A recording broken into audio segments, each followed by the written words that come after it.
Selamat pagi teman-teman dari Cendela. Jadi kemarin ada Mas Hendra kalau nggak salah yang kepengen dibikinin konten Airbnb lagi. Jadi hari ini saya ada di Cendela, Mas Hendra, teman-teman semua. Saya mau room tour dulu ya. Ini ngecek-ngecek ini aktivitas saya kalau lagi pagi ya sambil bikin konten. Tadi lagi bikin konten Shutterstock, baterainya habis, jadinya saya masuk dulu ke sini. Jadi sekarang kita ada di kamar Green. Saya kalau pas bikin kamar buat Airbnb itu saya make sure kasurnya yang paling nyaman ya, karena kasur itu jadi gini, ada sistem traveling yang namanya istirahatnya cuma bisa deep sleep. Jadi deep sleep itu nggak sampai 15 menit. Nah, saya sih nggak sampai se-ekstrim itu ya. Cuman kalau misalnya lagi traveling itu saya punya tamu yang kalau tidur itu paling cuma 3 jam karena dia harus ke Borobudur Prambanan dalam 1 hari. Jadi mereka ke Jogja cuma transit. Maka saya di sini pakai kasur mereknya ini, Ziz. Ini kasurnya nyaman banget. Ini kalau mau beli, jadi kalau waktu itu beli kayaknya di atas 5 pieces kalau nggak salah ada logonya Cendela. Jadi saya bisa, ini teman-teman bisa lihatnya ada logonya Cendela. Nah, ini Ziz ini sekitar, dulu beli berapa ya? Sekitar 6-8 juta gitu, saya lupa. Nanti saya kasih link referensi kasur-kasur yang nyaman lewat di bawah ya. Teman-teman bisa pesen. Saya pakai Ziz. Kemudian bantal, ini juga harus yang nyaman. Saya tunjukin bantal saya. Ini ginuk-ginuk bantalnya. Empuk tenan. Sampai sama tamu saya suka dibawa pas sarapan tuh, Mas. Aduh, bantalnya nyaman banget. Guling kita nggak pakai ya, karena tamu saya bukan tamu orang Indonesia. Jadi saya pakai bantal itu settingannya 2. Ada yang besar begini. Ini square ya, sekitar berapa nih? Kalau nggak 50-50 ya 60-60. Kemudian bantal kecil, jadi atas bawah ini 2. Kasurnya kayak kasur anak kos. Cuman kualitas kasurnya top, teman-teman. Nah, kalau misalnya teman-teman mau bikin Airbnb, lampu ya, saya mau tunjukin sih lampu-lampu model kekinian itu bukan lampu-lampu kayak lampu-lampu sekedar penerangan ya. Cuman kalau mau resort look ya, lampu-lampunya itu mana tuh? Kayak gimana cara nunjukinnya? Nah, ini nih. Lampunya modelnya spot ya. Jadi dia spot ke bawah. Jadi meneranginya secara spot walaupun kan tetap aja ada sudut-sudutnya ya. Oke, kaca. Ini juga harus ada. Kacanya make sure yang full body ini sampai atas ke bawah gini. Nah, itu kacanya kayak begini. Terus AC ya. Di sini saya pakai Gree karena reviewnya sih katanya cukup hemat ya. Cuma sebenarnya di rumah pertama saya tuh AC-nya AC apa tuh? AC jadul banget. Saya beli tahun 2009 apa 2010 gitu. Jadi udah 12 tahun. Masih bagus. Perawatannya bagus. Dah, kalau sudah harus ada host manual. Jadi host manual di sini nih isinya password, alamat rumah, terus kemudian tour, kemudian kalau di Jogja saya kasih tahu tuh Taman Sari, Malioboro itu bentuknya kayak apa. Terus saya ngajarin gimana tamu saya ngomong dalam bahasa Indonesia. Jadi ini di sini ada namanya simple bahasa Indonesia. Jadi misalnya gini, saya bilangin misalnya thank you itu terima kasih. Terus misalnya saya nggak makan daging, jadi tolong masak tanpa daging ya gitu. Saya bilang ini I'm a vegetarian, so please cook for me without meat gitu. Jadi yang kayak begini-begini ini kalau di Airbnb saya ajarin. Sampai tiket ke YIA, jam-jamnya saya tulis semua di sini. Jadi semuanya jelas. Dari situ, kalau nggak ada house manual ini, nanti si tamunya gampang tanya. Nah, ada satu Airbnb unit di Norwegia yang saya pernah tahu tuh, itu nggak ada resepsionisnya, nggak ada petugasnya, jadi semua begitu datang semua pakai kode-kode gitu, sudah dikirimin ke tamunya. Habis itu, bagaimana cara menghubungi Pak Polisi, bagaimana cara mencuci, bagaimana cara internetnya, passwordnya apa semuanya ada di kayak majalah dinding gede banget gitu, tamunya suruh mandiri. Nah, tamu-tamu orang Indonesia itu yang jarang traveling ya, tamunya cuma tamu-tamu orang, kalau liburan senangannya semuanya full service, semuanya dilayani itu. Itu tamu-tamu kayak gitu tak jamin nggak bakal kuat dengan Airbnb kayak gitu. Makanya, kalau teman-teman yang mau bisnis Airbnb, pastikan teman-teman tuh juga melakukan aktivitas ber-Airbnb. Artinya teman-teman traveling. Travelingnya jangan yang nginep semua di 5-star hotel, terus kemudian nginepnya semuanya fasilitasnya luxury. Jangan guys. Saya punya uang untuk nginep di Four Seasons Hong Kong. Tapi saya juga bisa menginap di Marigold Hostel yang adanya di daerah Kowloon. Tujuannya untuk apa? Untuk meresapi bagaimana rasanya traveling itu. Karena Airbnb itu tamunya unik. Dari mulai yang tamunya bisa bayar, kayak tempat saya ini 30-an dolar per malam, sampai yang 1.200 dolar per malam ada. Jadi, kalau teman-teman nggak suka traveling, terus mau buka bisnis Airbnb, sebaiknya jangan. Sebaiknya masukkan saja ke Red Doors, Oyo, Traveloka, Booking.com, Tiket.com, Agoda, dan sebagainya. Nggak usah masuk ke Airbnb. Airbnb itu marketnya spesifik. Cuman kenapa saya have fun sekali di sini? Karena semuanya traveling. Saya juga traveler. Jadi, seneng guys. Kalau udah seneng kayak gitu, udah kayak, ini bukan kerja ini. Ini bersuka cita dengan teman-teman, para tamu-tamu, para traveler-traveler saya yang itu lagi pada sarapan tuh di cafe itu. Sekarang lanjut lagi, saya akan ajak ke kamar mandi. Kamar mandi ini, nah ini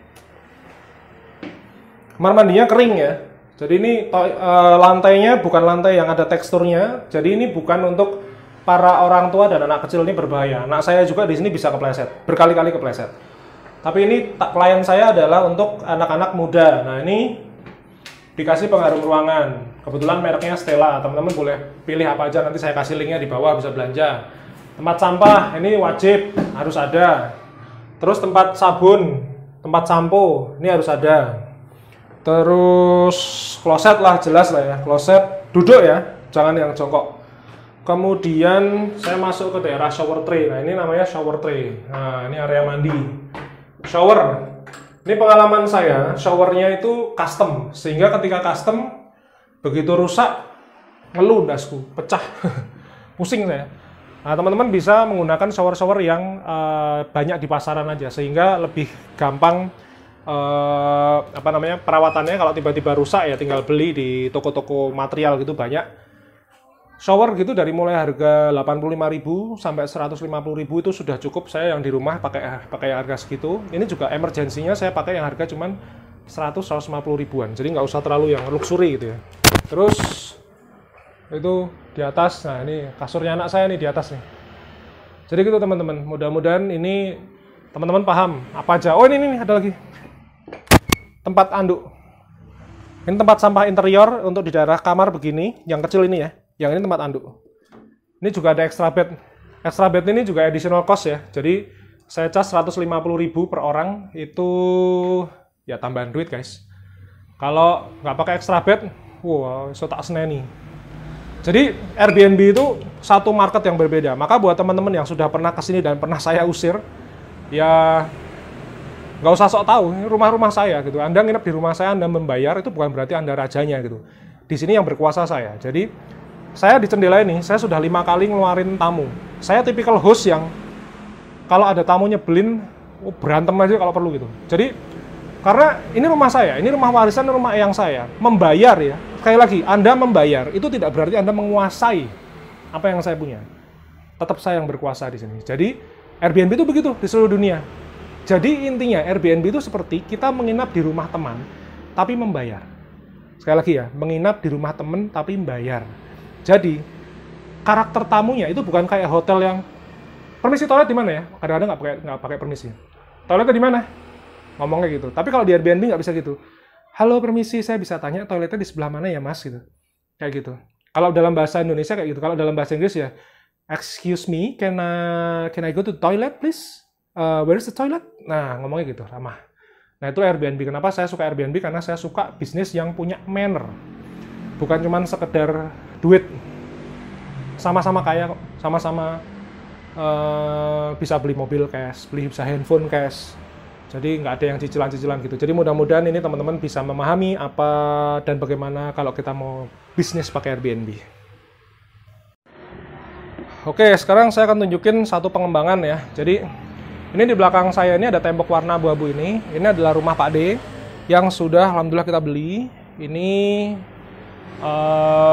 kita beli untuk pengembangan sebelah, tanahnya 150 meter di dalam keraton. Kemudian nanti akan ada 3 kamar, jadi untuk 3 pavilion privat. Kemudian saya kasih kolam renang 3x5, 3x4 gitu, sehingga bisa buat cipak-cipuk anak-anak kecil-kecil gitulah. Karena kalau di Bali itu standarnya rumah 1,5 area atau 150 meter persegi itu wajib punya kolam renang. Karena ya memang marketnya begitu. Makanya saya bikin nanti di sebelah ada kolam renangnya kecil. Jadi begitu teman-teman. Sekali lagi ya. Ini kita sambil duduk sekarang. Kalau Airbnb itu adalah sebuah market hospitality yang berbeda. Jadi tidak semua orang nyaman dengan Airbnb, baik dari sisi tamu maupun sebagai hostnya. Begitu juga saya. Saya itu tidak pernah nyaman dengan menggunakan OTA atau apa sih OTA ini? Platform travel agent lain gitu. Saya nggak nyaman. Saya pakai Traveloka 3 bulan, saya resign. Saya Agoda nggak pakai, Booking.com juga nggak. Pernah pakai, cuman udahlah nggak usah. Jadi saya nyaman pakai Airbnb. Kenapa begitu? Karena saya traveler. Saya memotret, saya fotografer. Cuman kan kalau saya habis motret, saya selalu jalan-jalan ke mana, Ngebolang, ke Makau, ke Singapura. Itu ya tempatnya selam-selam gitu yang menjijikkan gitu. Saya masuk itu sama Nina. Jadi saya suka jadi seorang host Airbnb. Tapi kalau teman-teman tipikal orangnya bersih, rapi, lurus, nggak usah masuk Airbnb lah. Ya ambil duitnya, sewain apartemen juga nggak apa-apa. Cuman menyewakan apartemen untuk Airbnb itu teman-teman cuma dapat duit.